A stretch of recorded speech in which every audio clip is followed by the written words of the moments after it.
अस्सलाम वालेकुम नाज़रीन, मैं हूँ हिलाल नजमी और आप देख रहे हैं प्रोग्राम मेरा जिस्म मेरी मर्ज़ी।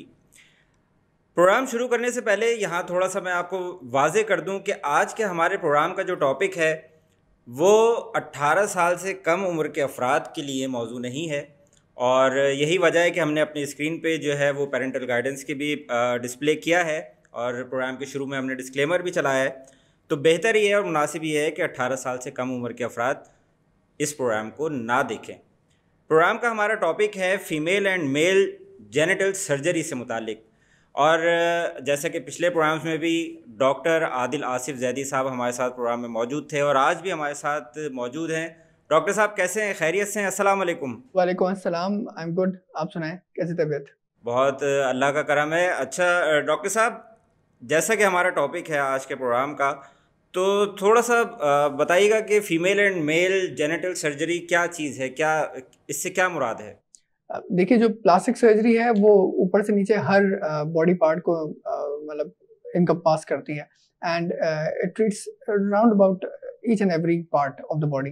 तो जैसे जेनिटल रीजन्स होते हैं, मेल के हों या फीमेल के हों, उसकी अगर कोई ज़्यादा बेहतर शक्ल सूरत में या फिर उसकी फॉर्म और फंक्शन को ठीक करने के लिए कोई हमारे पास आता है तो ये उसमें आती है। ये मेल्स के लिए भी होती हैं और ये फीमेल्स के लिए भी की जाती है। अच्छा ये बताइएगा डॉक्टर साहब कि अगर हम पहले ख़वातीन से इस टॉपिक को शुरू करें कि शादी के बाद, डिलीवरी के बाद, यानी कि अगर 3 से 4 बच्चों की पैदाइश के बाद ख़वातीन का जिस्म या आज़ा बहुत जिसे कहना चाहिए ढीलापना हो जाता है, तो उसको वापस बहाल करने के लिए या उस हुस्न को या उस रानाई को बहाल करने के लिए क्या तरीक़ेकार होगा? देखिए, जो ख़वातीन जो इनको कहते हैं हमारी ज़बान में मल्टी पैरा।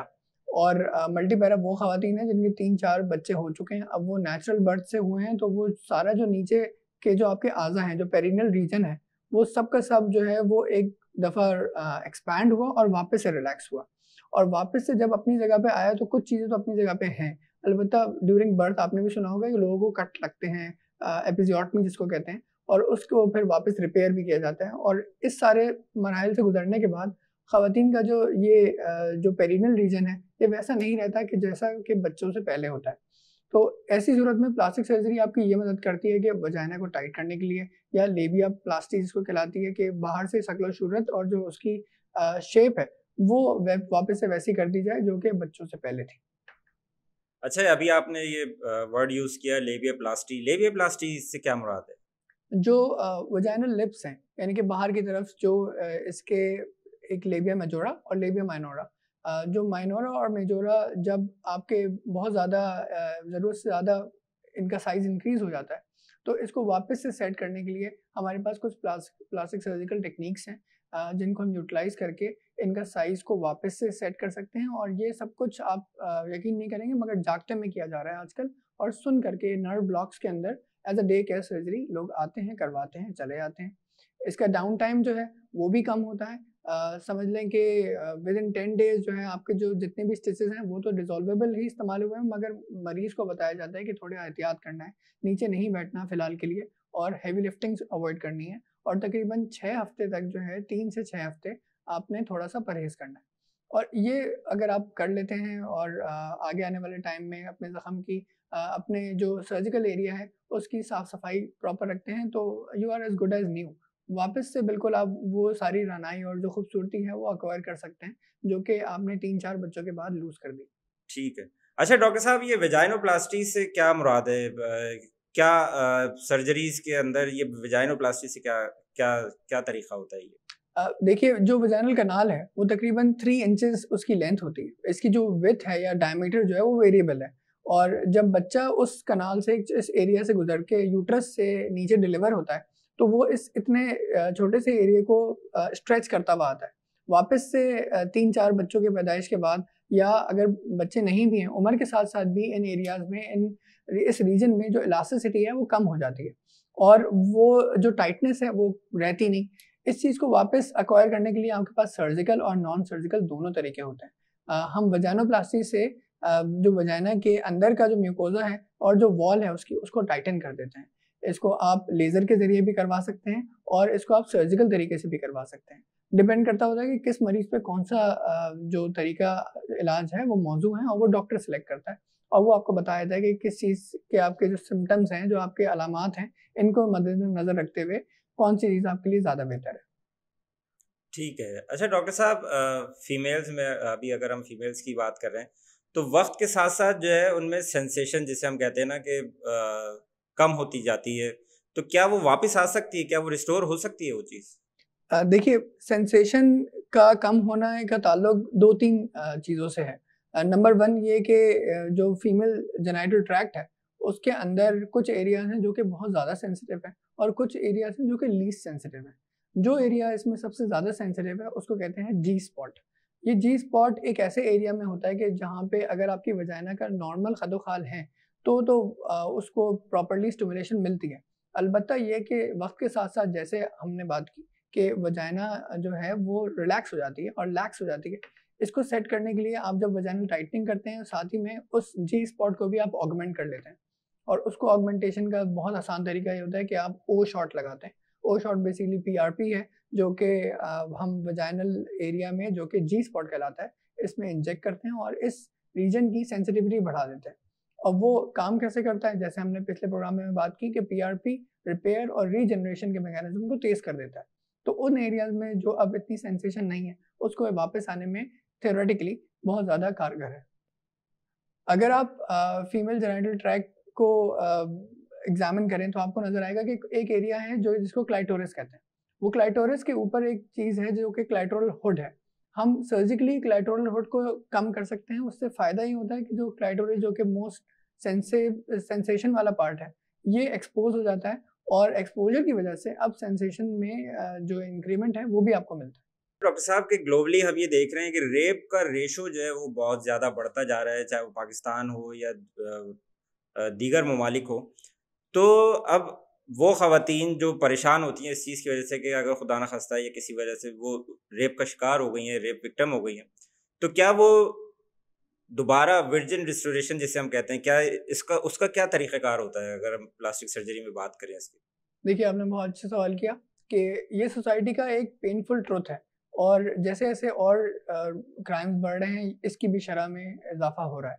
हमारे पास वो बच्चियाँ भी आती हैं कि जिनको बहुत छोटी उम्र में उनके साथ ऐसा कुछ हो गया, या फिर किसी के साथ एक एल्डरली एज में भी हुआ, मगर ये कि जब एक खातून इस सारे एक्सीडेंट से गुज़रती हैं, इस सारे इंसिडेंट से वो पूरी गुज़रती है, तो उसको ना कि सिर्फ़ साइकोलॉजिकल हेल्प की ज़रूरत होती है, जो कि हमारे साइकियाट्रिस्ट दोस्त उसको करते हैं, बल्कि आप बीइंग अ प्लास्टिक सर्जन उसकी वर्जिनिटी को रिस्टोर भी कर सकते हैं, और बाहर से देखने में भी आप ऐसा बना सकते हैं कि किसी और को पता नहीं लगे कि इसके साथ कोई ऐसा वाक़या हो चुका है। इससे पेशेंट की कॉन्फिडेंस को भी बहुत ज़्यादा बूस्ट मिलता है, और वो अपने आप को कंप्लीट तसव्वुर करती है, और जो उसके ज़हन में इतने सारे सवालात होते हैं शादी को लेके, और मुख्तलिफ आगे वाली फ्यूचर लाइफ को लेके, वो उन सब का जो जवाब होता है, एक जो फिज़िकल पॉइंट ऑफ व्यू है, उसको हम जो है बहुत अच्छे से सॉल्व कर लेते हैं।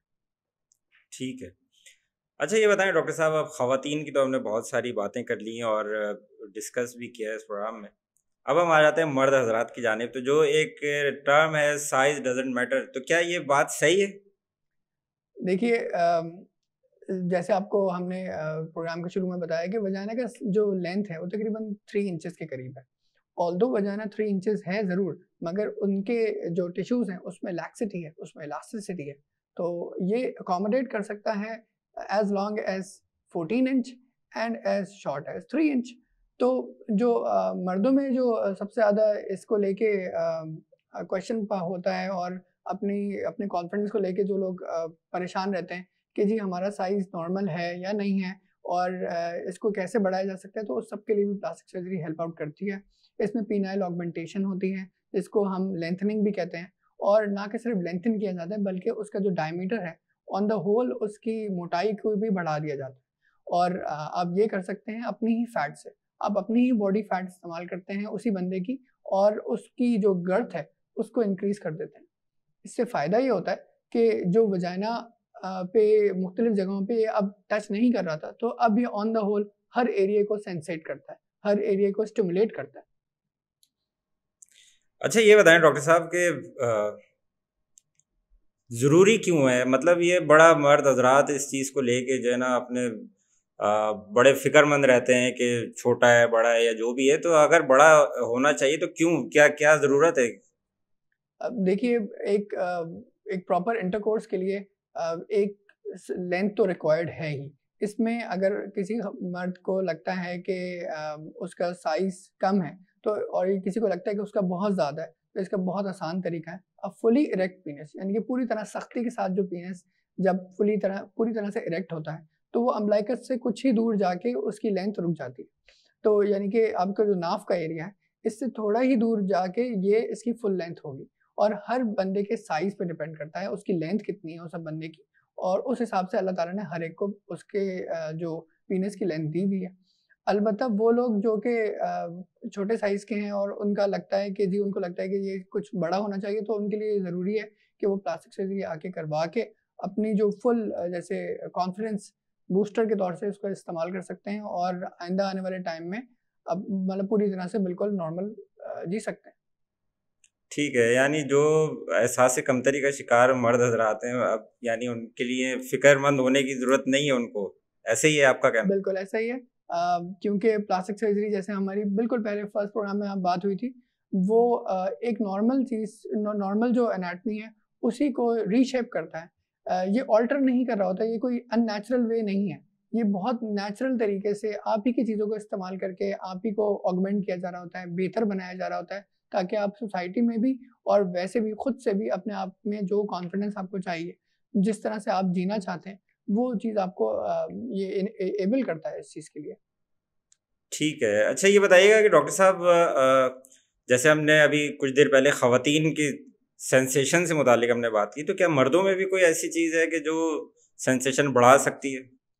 जैसे हमने ओ शॉट के बारे में आपको बताया, इसी तरह से मेल पेशेंट्स के अंदर जब हम पीआरपी को इस्तेमाल करते हैं, पीनस के जो कॉर्पोरा कैवर्नोसा के अंदर इंजेक्ट करने के लिए, तो उससे फ़ायदा ये होता है कि जो ब्लॉक्ड वेसल्स हैं, यानी कि इसमें खून का बहाव है, जो कि इसको सख्ती लेके आता है इसके अंदर। जो हार्डनेस आती है, वो खून के बहाव की वजह से आती है, और खून आपको जैसे पता है कि वो नसों के अंदर, रगों के अंदर ट्रैवल करता है। और अगर फ़र्ज़ करें कि वो आर्टरीज़ जो हैं वो ब्लॉक्ड हैं, तो ऐसी सूरत में प्रॉपर फ़्लो नहीं बनता, और उस फ़्लो को रीस्टैब्लिश करने के लिए हमारे पास 2-3 तरीके होते हैं, जिनमें से एक बहुत अच्छा तरीका ये है कि आप उन वेन्स के अंदर, उन आर्टरीज़ के अंदर जो है आप पीआरपी इंजेक्ट करते हैं, और कुछ और दवाइयों के साथ मिला के, ताकि उनमें खून एक तो रुकावट ख़त्म हो जाए, और दूसरा ये कि बहाव इतना अच्छा हो जाए कि आपके पास जो सख्ती है वो भी आ जाए, और फिर सेंसेशन भी, ज़ाहिर-सी बात है, जहाँ-जहाँ खून जाएगा वहाँ-वहाँ जो वो नसें जो कि अब सोई हुई हैं, उनमें जो है वो जो रमक है वो पैदा होना शुरू हो जाएगी, वो सेंसेशन आना शुरू हो जाएगी, और फ़ायदा होता है। यानी आपके कहने का मतलब है कि सोई हुई नसों को जगाने का अमल है ये। इन शॉर्ट ये कि आपकी बॉडी में जहाँ-जहाँ खून जाएगा, वहाँ-वहाँ पे हीलिंग भी तेज़ होगी, और ज़ाहिर-सी बात है नसें भी आपके बॉडी का ही पार्ट है। ये नर्व्स जो हैं, इनको भी ग्लूकोज़ चाहिए, इनको भी वो सारे अज्ज़ा चाहिए जो कि खून के अंदर हैं। और खून क्योंकि एक आइडियल कनेक्टिव टिश्यू है, ये सारे इन तवानाई को लेके पहुँच रहा होता है। अल्टीमेटली हमारे पास रिज़ल्ट्स बहुत अच्छे आते हैं। अच्छा ये बताइएगा कि वक्त के साथ साथ या अगर हम ये कहें कि ख़ास तौर पे जो शुगर पेशेंट्स होते हैं, वो बड़ा परेशान हो जाते हैं कि मतलब सख्ती का अमल बहुत मिनिमम रह जाता है या कम हो जाता है, तो क्या उसको बहाल करने का भी कोई तरीका है? जैसे आपने सुना होगा कि ब्रेस्ट इम्प्लांट्स होते हैं, वो ख़वातीन जिनमें जो ब्रेस्ट है वो इतने वेल डेवलप नहीं होते। इस तरह से वो लोग जिनको लगता है कि पीनस उनका वेल डेवलप नहीं है, या वो डायबिटिक हज़रात के जिनकी अब सख्ती बिल्कुल गायब हो चुकी है, अब नहीं आ रही, या फिर पहले जितनी नहीं है, या इसका इतनी नहीं है कि वो अपनी वाइफ़ के साथ मिल सकें, तो उनके लिए पेनाइल इम्प्लांट्स भी आते हैं। हमारे पास ये बहुत अच्छे इम्पोर्टेड इम्प्लांट्स आते हैं, जो कि ना टूटते हैं, ना ख़राब होते हैं, और इनकी लाइफ़ होती है। काफ़ी लाइफ़, यानी कि जब तक आप इनको निकाले नहीं, ये अपनी जगह रहते हैं। और ये एक किसी भी ऐसे बंदे को जिसको किसी बीमारी की वजह से, जैसे डायबिटिक है, न्यूरोपैथी हो गई है, या फिर अब इतना खून का बहाव नहीं है, एंजियोपैथी इसको कहते हैं। तो ऐसी सूरत में ये पेनाइल इम्प्लांट्स पीनस की जो शाफ्ट है उसमें इंसर्ट कर दिए जाते हैं, और ये on touch of a button आप जो है ये इसमें रिजर्वायर दिया हुआ होता है और रिजर्वायर को आप प्रेस करते हैं तो पीनस जो है वो अपनी पूरी शेप में आ जाता है जो कि आपको चाहिए होती है। ठीक है। अच्छा डॉक्टर साहब, अब ये जाहिर सी बात है कि ये सारी चीज़ें हो गई, फीमेल्स की भी बात कर ली, मेल्स की भी बात कर ली। अब मसला ये आ जाता है कि इन सारी चीज़ों का साइड इफ़ेक्ट्स का रेशो क्या है? देखिए एक तो साइड इफ़ेक्ट्स और दूसरा कॉस्ट, ये दोनों बहुत इम्पोर्टेंट है इसके अंदर। ये कोई एक आम सर्जरीज़ नहीं होती, ठीक है? ये ज़्यादातर उन लोगों में की जाती हैं जो कि अपने रोज़मर्रा के जो लाइफ़स्टाइल है उससे बहुत ज़्यादा परेशान होते हैं। डब्ल्यूएचओ ये कहता है कि जो हेल्थ है वो ना कि सिर्फ़ फ़िज़िकल वेल-बीइंग का होना चाहिए बल्कि ये कि आपको मेंटली भी, सेक्सुअली भी और फ़िज़िकली इन तीनों चीज़ों को जब आप टिक करते हैं तो फिर आप एज़ अ हेल्दी इंडिविजुअल माने जाते हैं। साइड इफ़ेक्ट्स जो अगर फ़र्ज़ करें कि जैसे हमने बात की कि फीमेल जेनिटल जो ऑगमेंटेशन है या वजाइनल टाइटनिंग के लिए, तो इसमें जो लेज़र का अमल है, जो CO2 लेज़र इस्तेमाल की जा रही होती है, वो बहुत अच्छी है कि वजाइना के जो मस्कुलर वॉल्स हैं, उस तक को जो है टाइट कर सकती है। अलबत्ता ये कि जो इससे लुब्रिकेशन का अमल है, वो कम हो जाता है और उसके लिए फिर पेशेंट को मज़ीद कुछ और लूब्स इस्तेमाल करने पड़ते हैं और डिपेंड करता है कि आप किस पे ये कर रहे हैं। इसी तरह से जो आपके और जितने प्रोसीजर्स हमने बताए, इसमें ख़्याल रखना बहुत ज़रूरी ये है कि आपने बहुत स्ट्रेनस एक्टिविटीज़ नहीं करनी होती, बहुत ज़्यादा हेवी लिफ्टिंग नहीं करनी होती, दौड़-भाग मना होती है, तकरीबन 3 से 6 हफ़्ते तक। और अगर आप इसको ख़्याल रखें, तो तकरीबन समझ लें 2 से 3% से ऊपर नहीं है साइड इफ़ेक्ट का जो रेशो है। और आप वन्स इट्स ऑल डन, जैसे बताया कि सारे सूचर्स भी जो हैं अब हम बहुत बारीक और फाइन सूचर्स इस्तेमाल करते हैं और जो कि देखने में जिसके बाद में निशान भी नज़र नहीं आते। ये चाहे हाइमन रेस्टोरेशन हो, ये चाहे लेबियाप्लास्टी हो, वजाइनोप्लास्टी हो या पेनाइल ऑगमेंटेशन हो, बाद में कोई निशान ऐसे नहीं होते कि जो कि देखने में नज़र आएँ और मरीज़ बहुत खुश-ओ-खुर्रम तरीके से अपनी ज़िंदगी गुज़ार सकता है। ठीक है, बहुत शुक्रिया। डॉक्टर आदिल आसिफ ज़ैदी साहब हमारे साथ गुफ्तगू कर रहे थे, और वो हज़रात या वो ख़वातीन जो इन सारी चीज़ों से मुताल्लिक़ या किसी भी एक चीज़ से मुताल्लिक़ फ़िक्रमंद हैं या परेशान हैं, तो उनके लिए अब जो बातें इन्होंने बताई डॉक्टर साहब ने, बहुत मुफ़ीद बातें हैं। और सर्जरी से मुताल्लिक़ कि अगर वो करवाना चाहें तो हमने जो फ़ेसबुक पे पेज दिया हुआ है, जो हमने ईमेल एड्रेस दिया हुआ है, उस पे वो हमसे राब्ता कर सकते हैं, फ़ीडबैक दे सकते हैं, अपने कमेंट्स दे सकते हैं। तो नाज़रीन, हमारे प्रोग्राम का वक्त हुआ ख़त्म, और अगले प्रोग्राम में नए टॉपिक के साथ हम दोबारा हाज़िर होंगे। जब तक के लिए दीजिए इजाज़त। अल्लाह हाफ़िज़।